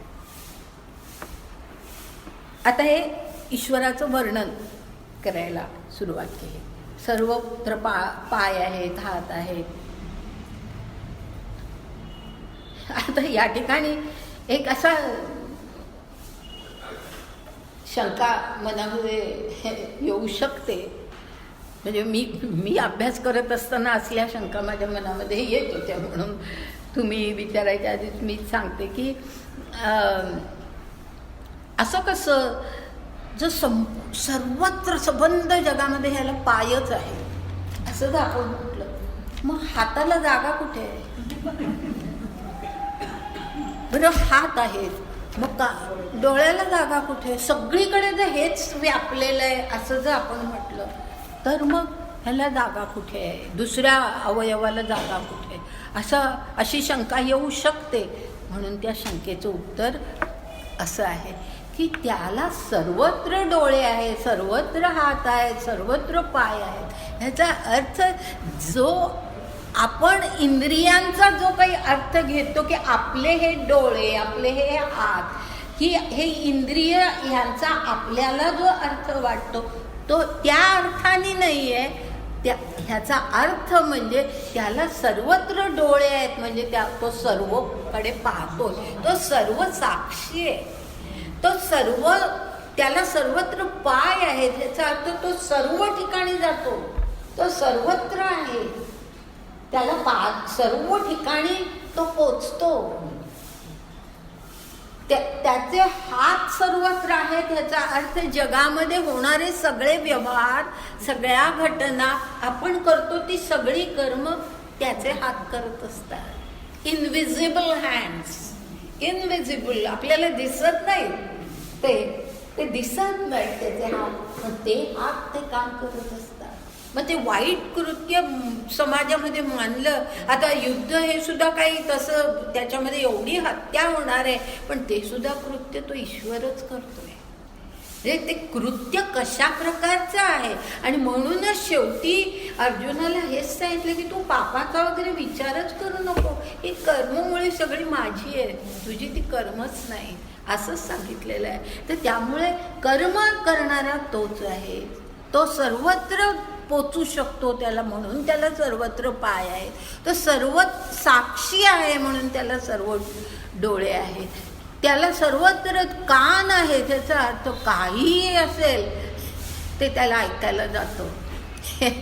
या संदर्भामध्ये मला कुठल्याही धर्माबद्दल टीका करायची नाही आहे, पण एका मुस्लिम व्यक्तीनीच एके ठिकाणी असं म्हटलेलं आहे, त्याचे उद्गार मी वाचले आणि म्हणून मी ते सांगते, एका पुस्तकात वाचले की त्यांनी असं मुस्लिम व्यक्तीनेच म्हटलंय की तो असं म्हणतो, चींटी के पाँव में घुंघरू बजा तो भी अल्लाह सुनता है, तो ये क्यों इतने चिल्लाते हैं? ते बात देतात ना, इतक्या जोरात ईश्वराला ऐकू जावं. तो मुस्लिम माणूस म्हणतो की चींटी के, आता चींटी मुंगी केवढी, तिचा पाय केवढा, त्याच्यातला घुंगरू केवढा असणार, त्याचा आवाज केवढा असणार. चींटी के पाँव में घुंगरू बजा तो भी अल्लाह सुनता है, ये क्यों चिल्लाते? काय बरोबर आहे ना. आपण मोठ्याने ह्या काय सगळ्या प्रार्थना आणि आरत्या आणि खूप मोठ्याने करतो. ते सगळं इतकं मोठ्याने करायला आपण अगदी आतमध्ये शब्दाविणे संवाद आपण साधू शकतो त्या ईश्वराशी. शब्दाची सुद्धा गरज नाहीये, आवाज काढण्याची सुद्धा गरज नाहीये. शब्दाविण संवाद आपल्याला त्याच्याशी साधता येतो. इतके त्याचे कान आपल्याकडे लागलेले असतात. तर असा तो ईश्वर आहे. तर आणि मग त्याला सर्वत्र मुख आहेत, योगी आहेत वगैरे, असं सर्व. म्हणजे ते अवयव किंवा इंद्रिय ह्या दृष्टीने नाही आहे. तर ते सांगायचं जे आहे ते शेवटी आहे की सर्वम आवृत्य तिष्ठती, म्हणजे सगळ्या विश्वाला, सगळ्या भूतमात्रांना व्यापून तो राहिलेला आहे. आवृत्य म्हणजे सर्वाला हे करून व्यापून तो राहिलेला आहे. तोच आहे सर्वत्र, हे सांगायचं.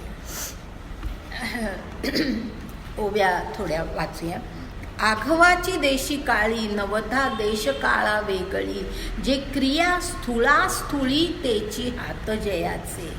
म्हणजे सगळ्या आघवाची देशी काळी म्हणजे भारतातच नाही, कुठेही सगळ्या देशांमध्ये, सगळ्या काळांमध्ये नवता देशकाळा वेगळी जे क्रिया, म्हणजे देशकाळाशी काही संबंधित नाही, स्थलकालाशी त्याची क्रिया काही संबंधित नाही, तो क्रिया करतच असतो. आणि कशी तर स्थूळी म्हणजे स्थूळ ह्याचा अर्थ देह. हां, आता हे फार सुंदर अर्थ आहे ह्या शब्दांमध्ये. स्थूळ म्हणजे आपला देह हे स्थूळ झालं. आणि स्थूळी असं जिथे म्हटलंय म्हणजे अस्थूळी आहे, ते आहे तिथे. अस्थूळी म्हणजे आपलं जे अंतःकरण असतं, मन असतं, त्याला अस्थूळ म्हटलेलं आहे. स्थूळ म्हणजे आपलं शरीर आणि मन जे आहे ते अस्थूळ आहे, कारण ते काही असं दिसत नाही ना, मन काही दिसत नाही. तर ह्या आपल्या देहाकडून आणि आपल्या अंतःकरणाकडून, आपल्या मनाकडून, बुद्धीकडून ज्या सगळ्या क्रिया होतात. आता पहा, असा उलट आपण जाऊया म्हणजे अर्थ बरोबर लागेल. ज्या सगळ्या क्रिया होतात आणि त्या कुठल्याही देशातल्या माणसाच्या असो, कुठल्याही काळातल्या माणसाच्या असो, ज्या आतून सुद्धा ज्या क्रिया म्हणजे आपल्या मनातले विचार, ही सुद्धा क्रिया. आपण मनाने सुद्धा कर्म करतो. आपल्या मनामध्ये एखाद्याबद्दल क्रोध उत्पन्न होणं हे कर्मच आहे, ही क्रियाच आहे. तर म्हणून स्थूळ देहाकडून होऊ दे, नाही तर अंतःकरणाकडून होऊ दे, ज्या सर्व क्रिया कुठल्याही देशामध्ये, कुठल्याही काळामध्ये घडतात, तेची हात जयाचे. म्हणजे त्याचे हात त्या क्रिया करत असतात, त्याचे हात त्या क्रिया करत असतात. आपण करत नाही. आपण कर्तृत्व घेऊ नये आपल्याकडे कुठल्याही गोष्टीचं, कारण आपण काही करत नाही. जे करतो तो ईश्वर करतो. तया ते या कारणे विश्व पाहू ऐसे म्हणणे, जे सर्वची सर्वपणे सर्वदा करी. सोपा आहे ना आता अर्थ, की त्याला विश्वबाहू असं म्हटलंय, कारण विश्वातल्या सगळ्या गोष्टीमुळे तोच करतो. म्हणून विश्वबाहू, सगळ्या विश्वाचे हात मुळे तोच आहे. आपले हात हे काही करत नाहीत, तोच सगळा करतो. म्हणून त्याला विश्वबाहू असं म्हटलेलं आहे. आणि आता पुढे आणि समजताही ठाया एकेकाळी धनंजया, आले असे म्हणून जया विश्रांगी नावो. म्हणजे एकाच वेळेला समजताही ठाया म्हणजे सर्व ठिकाणी, एकाच वेळेला सर्व ठिकाणी तो पोचतो. आले असे म्हणून जया म्हणजे तो सर्व ठिकाणी पोचतो. म्हणून विश्रांगी ह्याचा अर्थ त्याला सर्वत्र पाय आहेत, सर्वत्र पाय आहेत. विश्रांगी, जसं त्याला आधी विश्वबाहू म्हटलंय, तसं आता इथे विश्रांगी असं म्हटलंय. म्हणजे सर्वत्र त्याला पाय आहे, एकाच वेळेला तो सर्वत्र आहे. म्हणजे इथे असेल आणि कुठे असेल, सर्वत्र तो आहे. हे एकदम आठवण झाली म्हणून एक गोष्ट सांगते. सर्वत्र कसा ईश्वर असतो, कृष्णाच्या जीवनातली एक कथा आहे ही, की कृष्णाला एकदा नारदाने विचारलं की तुला एवढ्या सहस्र बायका तुला आहेत, पत्नी आहे, तू एकीच्या तरी घरी जातोस का कधी? कृष्ण म्हणाला, जा ना, तुला हवं त्या घरात जा.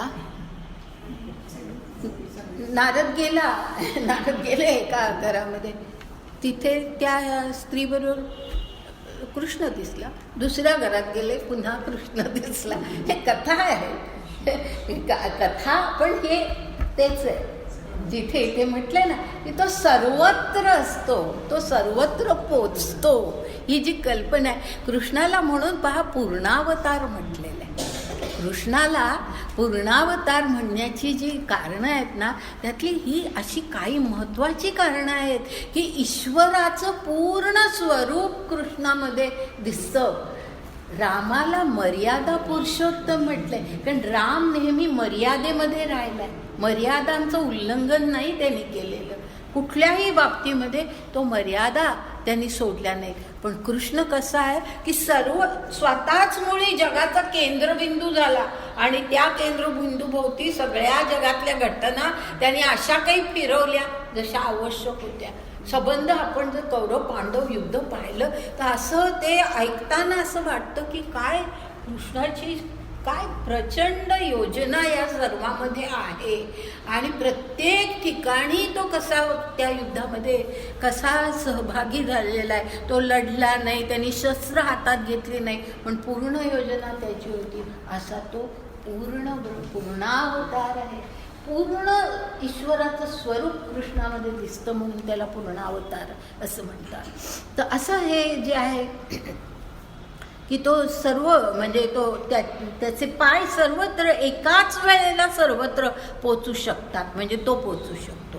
नंतर पुढची ओवी, पै सवितया अंग डोळे नाही तर वेगवेगळे, तैसे सर्व द्रष्टे सकळे स्वरूपे जे.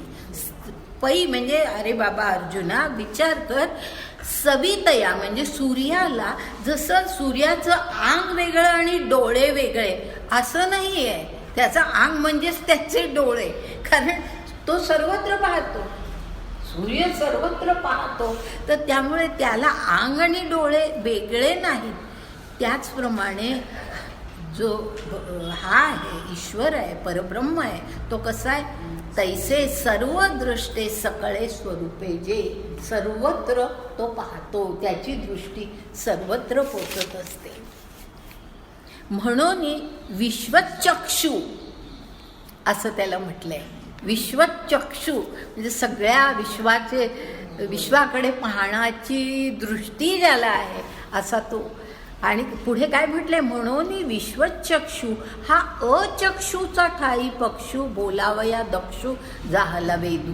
हे ज्ञानदेवानी पुढे ते आणखीन त्याचं वर्णन असं केलंय की ज्याला खरं म्हणजे अचक्षु जो आहे, म्हणजे ज्याला खरं म्हणजे डोळे नाही, जसे सूर्याला डोळे नाही तसे ईश्वरालाही काही डोळे नाही आहेत, कारण तो निराकार आहे ना, त्याला डोळे कसे असतील. ईश्वर हा निराकार आहे, त्याला डोळे नाहीच आहेत, तर तो अचक्षु आहे.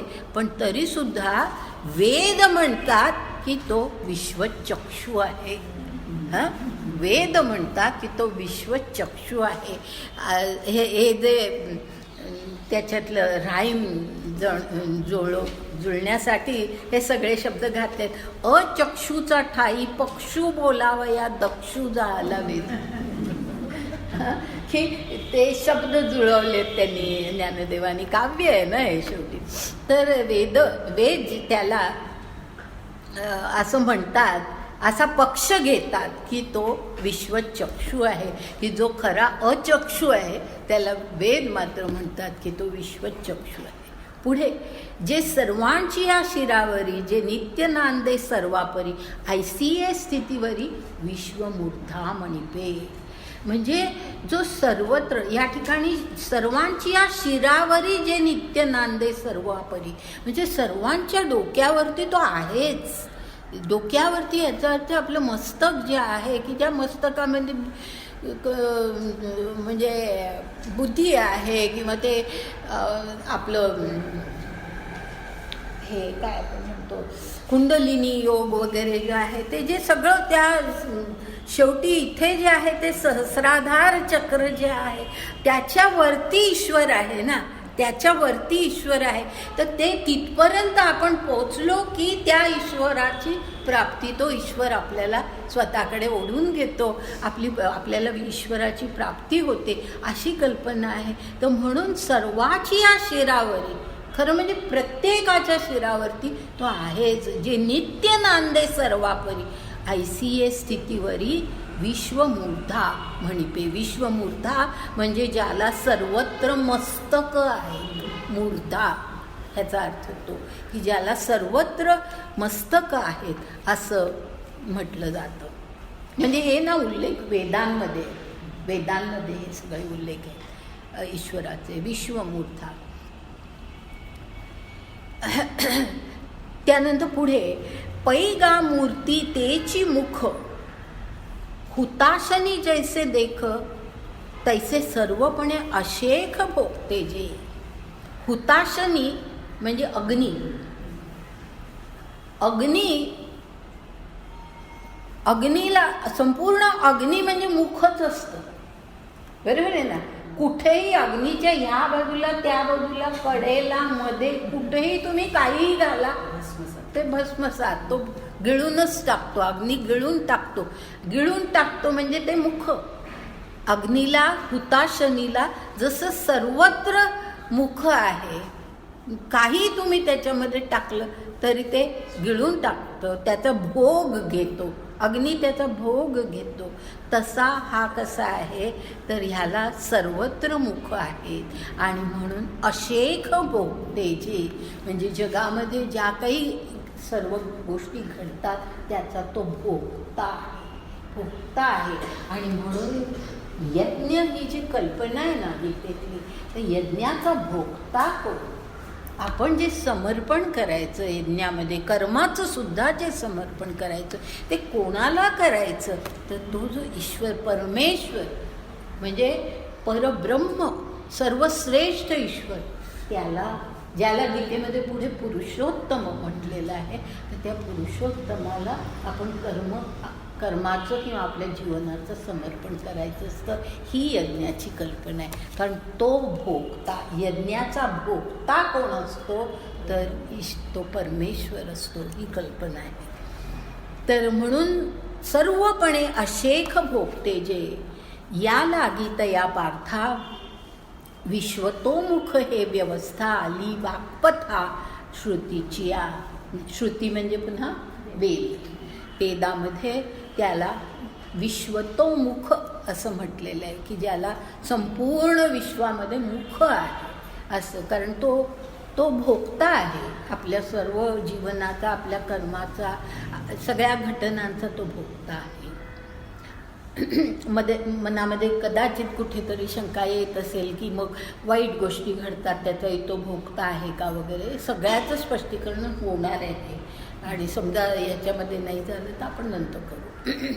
तर विश्वतोमुख हे व्यवस्था आली वाक्पथा म्हणजे त्याला सर्व विश्वामध्ये त्याला मुख आहे असं श्रुतींनी म्हटलेलं आहे, वेदांनी म्हटले.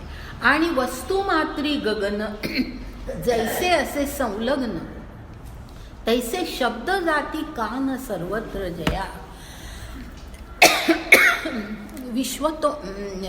वस्तुमात्री गगन म्हणजे सगळ्या वस्तूंवरती आकाश हे पसरलेलंच असतं. आकाश, गगन जे आहे ते काही इथे नाही आहे तिथे आहे. विश्वात कुठेही जा आकाश हे आहेच आणि सर्व जगाला ते जोडतं पुन्हा ते आकाश. जैसे असे संलग्न असं ते आकाश आहे. तैसे शब्द जाती कान सर्वत्र जया. आता इथे आकाशाचा का उल्लेख केलाय? कानाचा उल्लेख करताना आकाशाचा उल्लेख का केलेला आहे? शब्द हा आकाशाचा धर्म. शब्द शब्द हा आकाशाचा गुण आहे. आकाशाचा गुण आहे. ह्याचा अर्थ काय की आकाशाला आपल्याला ते निळा रंग आणि वगैरे दिसतं म्हणजेच आकाश नव्हे. आकाश म्हणजे एकूण सगळं. कुठे पोकळी असेल तिथे ती हवा आणि हे सगळं शिरत असतं. तर कुठल्याही शब्दाला, म्हणजे हे सायंटिफिक रिझन आहे की कुठल्याही शब्द पुढे जाण्यासाठी हवा, आकाशाची गरज असते. जर पूर्णतः निर्वात असं जर काही असेल तर तिथे तुम्ही कितीही ओरडलात तरी सुद्धा बाहेर ऐकू जाणार नाही. निर्वात ठिकाणी तर वात किंवा हवा ही आवश्यकच असते शब्दाला. म्हणून असं म्हटलं जातं की आकाशाचा गुण आहे शब्द. आणि म्हणून जे म्हणतात की ओंकार हा ध्वनी हा जो पहिल्यांदा ऐकायला गेला तो आकाशातून. कारण ध्वनी ऐकायला जायलाच मुळे आकाशाची गरज आहे, अवकाशाची गरज आहे. तर अशी म्हणून त्याला शब्द जाती कान सर्वत्र जया असं म्हटलेलं आहे. म्हणून आम्ही तया ते म्हणू सर्वत्र ऐकिते एवं जे सर्वाते आवरुनी असे. आवरुनी याचा अर्थ व्यापून. आवरण असं. हां, आवरुनी म्हणजे व्यापून टाकलंय सगळीकडे, आवरून, आवरण जसं काही म्हणा.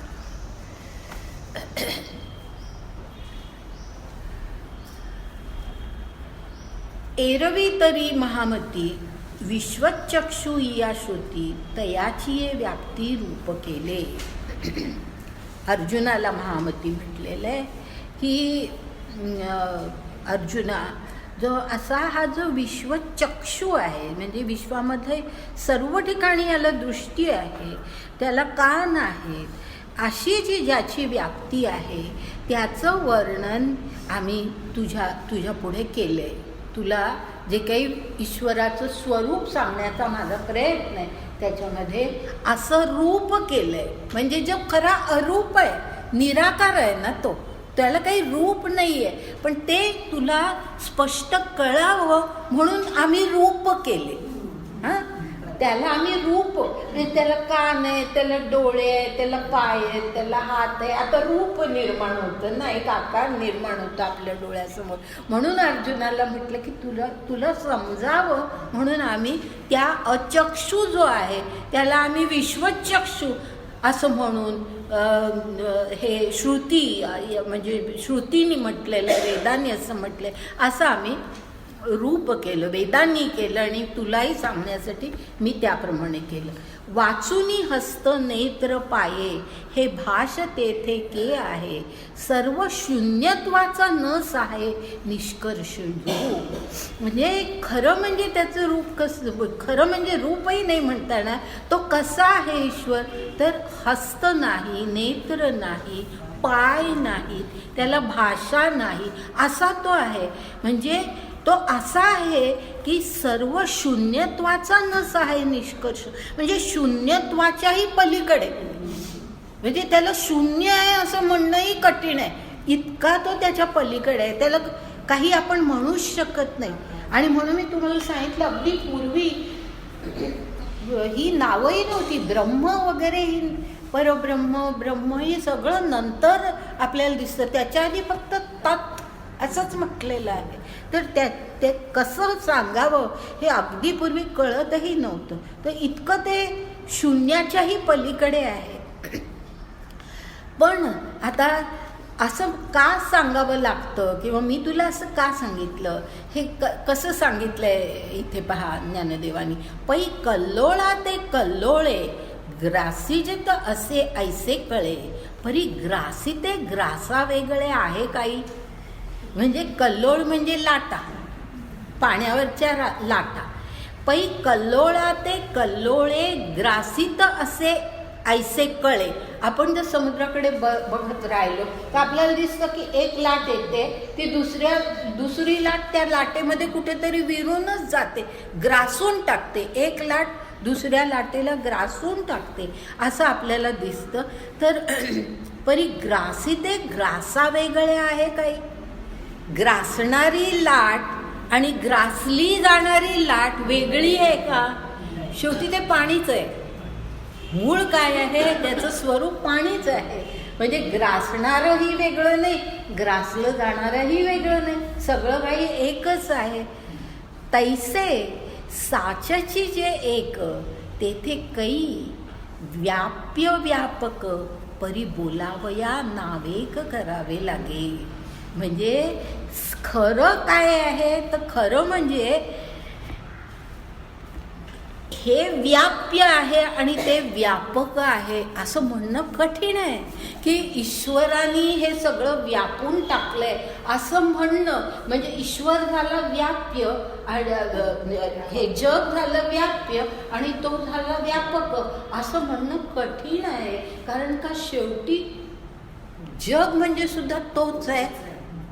म्हणजे जसं लाट एका लाटेने दुसऱ्या लाटेला खाऊन टाकलं म्हणताना शेवटी कोण कोणाला ग्रासतं हे सांगता येत नाही.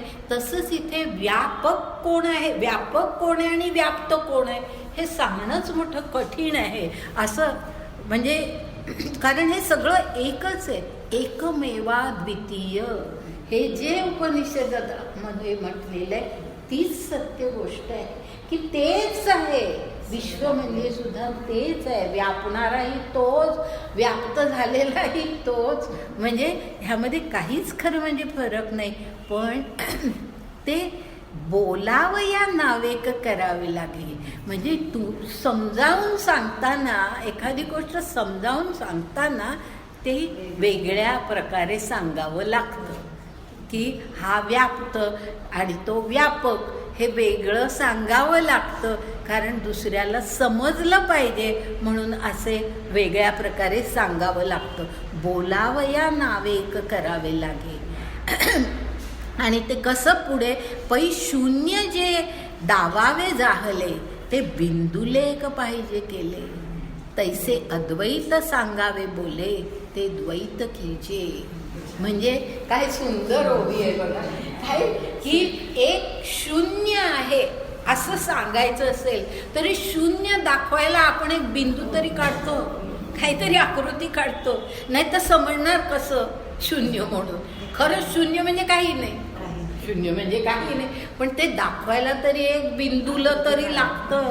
तसं अद्वैत सांगायचंय की ह्या ईश्वर आणि विश्व ह्याच्यातलं अद्वैत सांगायचं आहे. पण अद्वैत सांगण्यासाठी द्वैत करावं लागतं. ते अत्यंत सुंदर ओवी आहे.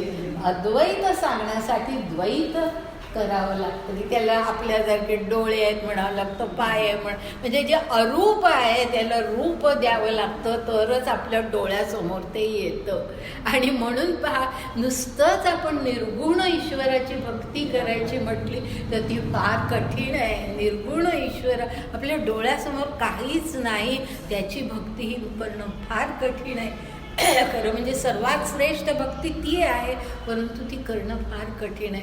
म्हणून मग मूर्ती आज अस्तित्वामध्ये येतात की आपल्या डोळ्यासमोर काहीतरी पाहिजे. आणि म्हणून मग आपण ती प्रतिमा, ती मूर्ती, तो दगड जे काय असेल ते आपण त्याला ईश्वर म्हणून आपण त्याच्यामध्ये ईश्वर पाहतो. म्हणजे खरं म्हणजे ते रूप ईश्वराचं नव्हे, पण अरूपाला आपण रूप देतो, आपण अद्वैताला द्वैत करतो. हे काय सुंदर विचार आहे हा. अद्वैत सांगावे बोले ते द्वैत कीजे. एरवी तरी पार्था गुरु शिष्य सत्पथा आढळू पडे सर्वथा बोल खुंटे. म्हणजे गुरुनी शिष्याला नाही तर समजावून सांगायचं कसं की हे ईश्वर काय आहे हे सांगायचं कसं? जर सगळंच तुम्ही अमूर्तच त्याच्या शिष्याच्या पुढे कल्पना केल्या तर त्याला समजणार नाही. म्हणून मग त्याला मूर्त करावं लागतं, त्याला द्वैत करावं लागतं की हा ईश्वर हे सांगावं लागतं. तर अशा प्रकारे गुरु शिष्य सत्पथा म्हणजे गुरुनी शिष्याला सांगण्याचा हा जो मार्ग आहे त्याच्यामध्ये आडळू पडे म्हणजे त्याला तो त्याच्यात आडकाठी येईल. ते सांगताच येणार नाही. गुरुला शिष्याला समजावून सांगता येणार नाही. सगळा बोलच खुंटून जाईल, सांगताच येणार नाही. म्हणून गा श्रुती द्वैत भावे अद्वैती निरूपणाची वाहती वाट केली.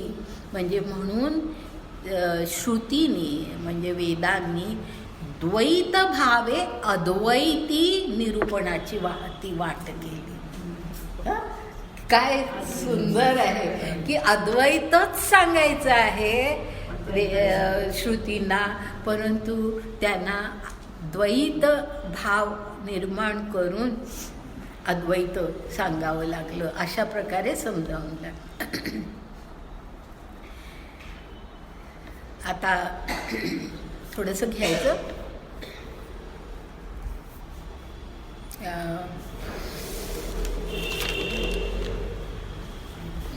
पुढच्या ओव्यात थोड्याच घेणार आहे, घेऊ का? थोडंसं आणखीन एक 10-15 मिनटं.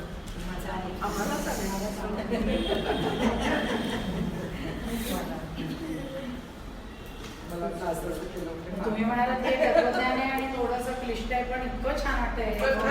सुंदर. 11वा अध्याय आता मला कळायला लागला. हो खरंच आहे. 11वा अध्याय सगळे लोक पाहायला 11वा अध्याय आणखीन करायचं असेल तर ह्याला या ऋषिकेशला या. हो मी बोलणार आहे तिथे थोडंसं म्हणजे मला सगळ्या पुस्तकाबद्दल बोलणं शक्य नाही, पण एक मिनिट सगळ्या पुस्तकाबद्दल बोलणं शक्य नाही, पण असे काही गोष्टी आहेत की ज्या ठिकाणी अरविंदांचे विचार फार सुंदर आहेत. म्हणजे ते जे विश्वरूप दर्शनाबद्दल जे अरविंदांनी विचार मांडलेत ना 11व्या अध्यायाबद्दल फार सुंदर आहेत. ते मला सांगायचे. अवतार कल्पना मला सांगायचे. कर्म ज्ञान आणि भक्ती यांचा समन्वय ह्याबद्दल बोलायचं. असे काही काही मुद्दे असे मला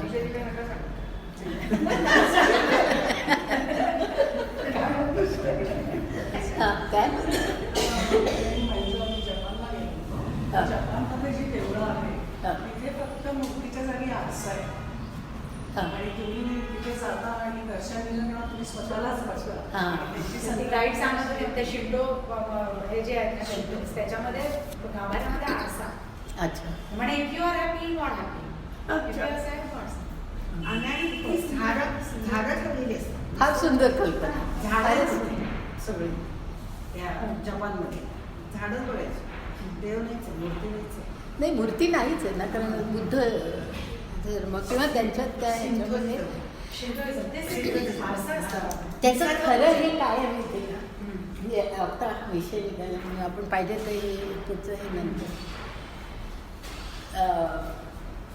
बुद्ध धर्मामध्ये जो ईश्वर नाही ही जी कल्पना आहे ना त्याचा खरा अर्थ असा आहे की कारण मी बुद्ध धर्माचाही माझा अभ्यास झालेला आहे. कारण मी माझा PhDचा जो विषय होता त्याच्यामध्ये ह्या बुद्धिझममध्ये कन्वर्ट झालेल्या लोकांचा अभ्यास होता आणि त्यामुळे बुद्धिझम काय आहे ह्याचा अभ्यास तेव्हाही केला होता. आणि आता अरविंद वाचताना मला आणखीन ते जास्ती नीट लक्षात आलं की ईश्वर नाही ही जी कल्पना आहे ना ती अशा प्रकारे आहे की जिथे बुद्धाने म्हटलेलं आहे की तू ईश्वर नाही आहे जगामध्ये, त्याचा अर्थ असा आहे की ईश्वराचं जे कन्सेप्शन आपण करतो, ईश्वराची जी काही कल्पना आपण करतो ती तसा तो नाही.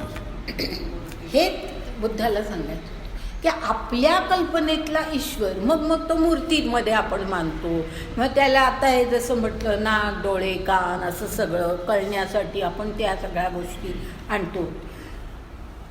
ईश्वर त्याच्या पलीकडे आहे. ईश्वर आहे, पण the conception of God what we have in our mind is completely wrong. That is not God. ही खरी बुद्धिझममधली कल्पना आहे आणि ती पोचली नाही आहे लोकांपर्यंत. म्हणजे ज्या बौद्ध धर्मीय लोकांमध्ये सुद्धा फक्त ईश्वर नाही इथपर्यंतच ते गेले, परंतु नाही म्हणजे काय ते त्यांना समजलं नाही, किंवा ते जे बुद्धाला सांगायचं होतं ती शिकवण पुढेपर्यंत गेली नाही. त्याला अनेक कारणं झाली की आपल्या समाजामधून तर बुद्धिझम बाहेरच पडलं, पण ही जी खरी मूळ शिकवण होती त्याच्यामध्ये हे जे आहे ना की आत्ता आपण जे माया हे ज्याचा उल्लेख केला की हे विश्व म्हणजे माया आहे असं जे म्हटलं आहे, ते माया याचा तो अर्थ आहे की आपण जे ह्या जगामध्ये जगतो, या सगळ्या इथल्या मोहांमध्ये आणि अपरा प्रकृतीमध्ये आपण जे गुंततो त्याला माया म्हटलंय. ह्याचा अर्थ विश्व आभास आहे, विश्वच नाही असं खरा त्याचा अर्थ नाही. हे गीतेने सांगितलेलं आहे. शंकराचार्यांनी ते तितकं तशा प्रकारे स्पष्ट करायला पाहिजे होतं, पण ते झालेलं नाही. आणि तसंच बुद्धाच्या बाबतीमध्ये की त्यांनी फक्त एवढंच सांगितलं, कारण त्यालाही प्रत्येक ना काळाच्या गरजा असतात की त्या काळामध्ये अशी परिस्थिती निर्माण झालेली होती की ईश्वराच्या ह्या सगळ्या मूर्ती, मग त्यांच्या त्या कर्मकांड सगळी आणि यज्ञयाग आणि त्या यज्ञामध्ये दिले जाणारे भयंकर बळी, हे जे सगळं म्हणजे वैदिक धर्माला अत्यंत चुकीचं वळण त्या काळामध्ये लागलेलं होतं. त्याला एक प्रतिक्रिया म्हणून खरं म्हणजे बुद्धिझम निर्माण झालं, जैनिझम सुद्धा म्हणूनच निर्माण झालं. आणि ते त्याच्यामध्ये खरं म्हणजे बुद्धाला हे अशा प्रकारे अरविंद खरोखर वाचण्यासारखे आहेत या सर्व दृष्टीने की ते इतकं सुंदर ह्या गोष्टी स्पष्ट करतात की ही अशी कल्पना आहे की विश्व नाही याचा अर्थ असा की ईश्वराच्या ज्या कल्पना आपण करतो, म्हणूनच वेदांमध्ये नेती नेती जे म्हटलंय हे नाही. तुम्ही जे म्हणताय ना हा ईश्वर असा आहे असं जे तुम्ही म्हणताय ते त्याचं स्वरूप नाही. नेती न इति न इति त्याच्या पलीकडे आहे. म्हणजे वेदांनी सुद्धा ते सांगण्याचा प्रयत्न केला की तुमच्या कन्सेप्शनमधली, तुमच्या कल्पनेमधली ईश्वर, तो जो ईश्वर आहे तो नाही आहे, त्याचं स्वरूप आणखीन वेगळं आहे हे सांगण्याचा प्रयत्न वेदांनी केला.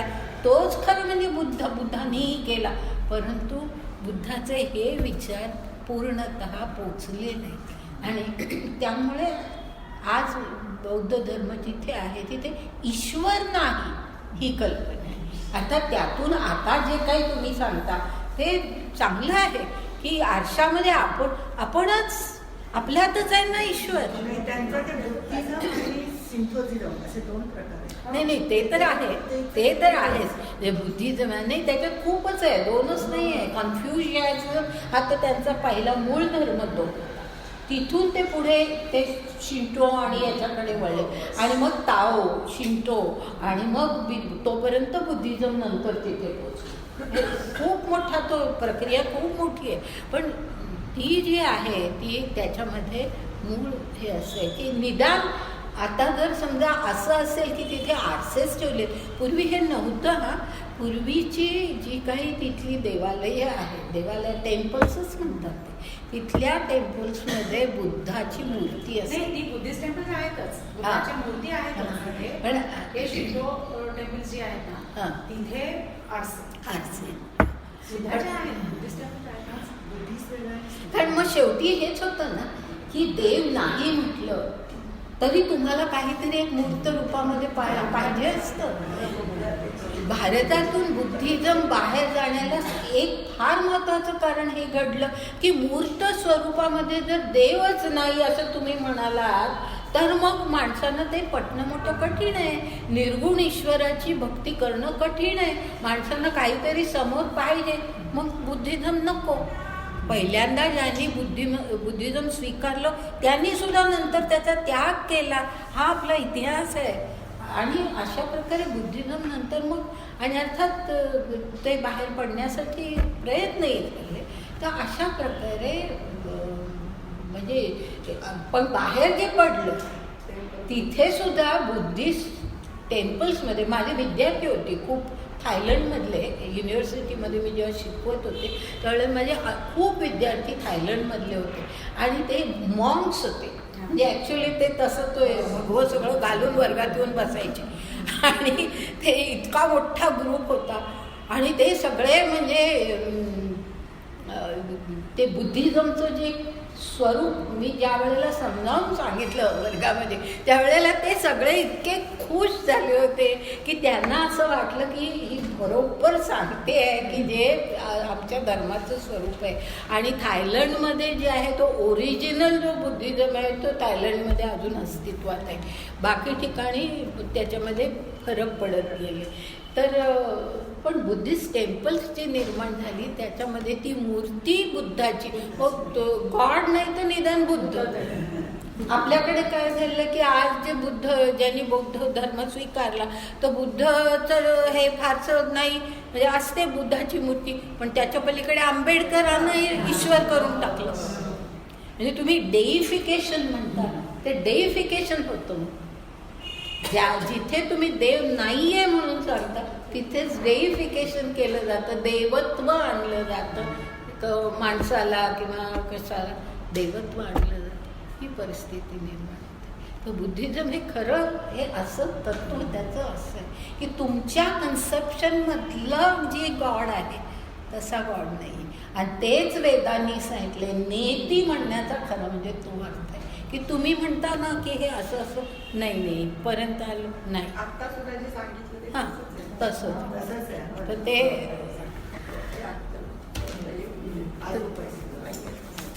आता थांबूया. खूप सुंदर आहे खरं म्हणजे खूप सुंदर आहे. फक्त ते ताई तुम्ही सांगताय म्हणून आम्हाला सुंदर वाटतंय.